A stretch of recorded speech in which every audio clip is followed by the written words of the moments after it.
ही परमात्मा किसी परिच्छिन्नता के साथ तादात्म्य करके उसमें इतना लपेट जाता है कि अपने को परिच्छिन्न मानने लग जाता है। अब ये भगवान को छोड़ो, अपने में आ जाओ। अध्यात्म माने शास्त्रों के हर एक सिद्धांत को अपने जीवन में उतारना और उससे सीखना, उसको कहते हैं अध्यात्म। अन्यथा शब्द जालम महारण्यम चित्त भ्रमण कारणम, केवल पांडित्य से अनुभव नहीं होता। देखो, इसीलिए जो हमको बताते हैं कि अनादि योगेन, अरे भैया उनमें था लेकिन अव्यक्त था, अब वो व्यक्त हो रहा है, बाहर से कुछ नहीं आता। इसी को कहते हैं परमात्मा की अव्यक्त नामनी परमेश शक्ति। इसको यहाँ उन्होंने अनादि योगेन, तो परमात्मा और उसकी जो अनादि शक्ति है, इसी के कारण यह जीव निर्माण हुए। हमने देखा प्रज्ञानम ब्रह्म इस महावाक्य के संदर्भ में भगवान ने अकेले में सोचा यार बोर हो रहा है, अब क्या करें, चलो दुनिया बनाते हैं। दुनिया बनाई, उसके बाद गधे घोड़े बनाए, लेकिन मज़ा नहीं आया। फिर आदमी को बनाया और फिर सोचा कि अब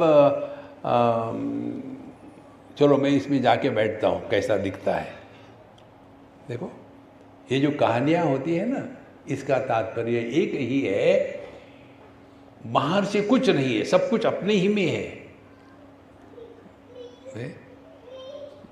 कैवल्य उपनिषद में कहते हैं मयि एव सकलम जातम मयि सर्वम प्रतिष्ठितम मयि सर्वम लयम याति तद ब्रह्माद्वयमस्म्यहम।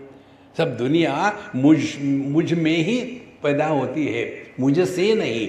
मयि अधिकरणे सप्तमी, तो सब दुनिया मुझ में ही पैदा होती है, मुझ में ही रहती है और मुझ में ही वापस आ जाती है, बाहर कुछ नहीं होता। अब ये जो सिद्धांत है उपनिषदों का, इसमें देखो अपने आप में। योग वशिष्ठ में एक बहुत सुंदर विचार आता है, हमको अच्छा लगा वो। हम लोग सपना देखते हैं, सपने में सब कुछ होता है, अच्छा बुरा, देश काल वस्तु व्यक्ति परिस्थिति सब कुछ होता है। और उसमें कुछ अच्छे लोग भी होते हैं, बुरे लोग भी होते हैं। किसी ने हमको मदद करी है, किसी ने हमको परेशान किया है, सब कुछ सपना पूरा का पूरा। जब सपना टूट जाता है, उसके पश्चात हम ये चिंता करते हैं क्या, यार वो लोगों ने मुझे बड़ी मदद करी थी, अब वो कहाँ गए होंगे, मुझे ये लॉटरी का टिकट मिला था, अरे यार वो पैसा मैं स्मगल करके ये वेकिंग में ले आता तो कितना मज़ा होता है कैसा। तो छोड़ो यार, सपना था।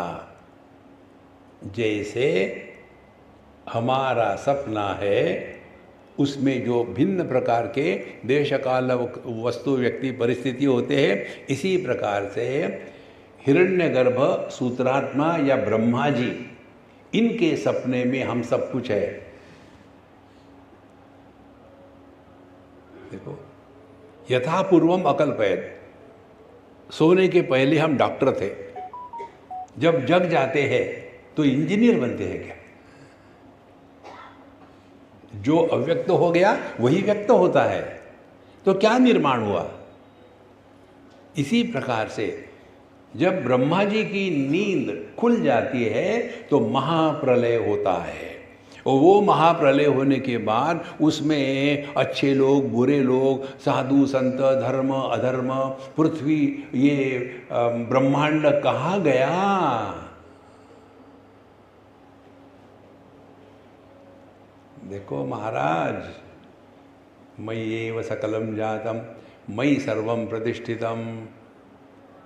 हम अपने मन को लेकर के कहे मयि एव सकलम जातम, सब दुनिया हमारे मन में ही है और मन में ही रहती है, और जब नींद खत्म हो गई तो वापस आ गई। क्या नाश हुआ, क्या पैदा हुआ? और इसीलिए दोषो महानत्र विभेद योगे, हमने जो अपने आप को परमात्मा से अलग माना है, यही दोष है। ये हमने केवल माना है, जाना नहीं। अरे मानना ही है तो ऐसा क्यों न माने कि हम परमात्मा स्वरूप है, हम ब्रह्म स्वरूप है। रोने धोने की क्या जरूरत है? लेकिन हमको ट्रेनिंग देता है, पापाओ हम पाप कर्मा हम, हम बड़े दुखी है, हम बड़े अनफॉर्चुनेट है। देखो, तो साधना क्या करनी है? Wherever whatever you are, be 100% और कर नाटक। हम सबको नाटक करना है जीवन में। जीवन की सभी समस्या का हल एक शब्द में है, या तो कहो रामलीला या कहो कृष्ण लीला। देखो संतो,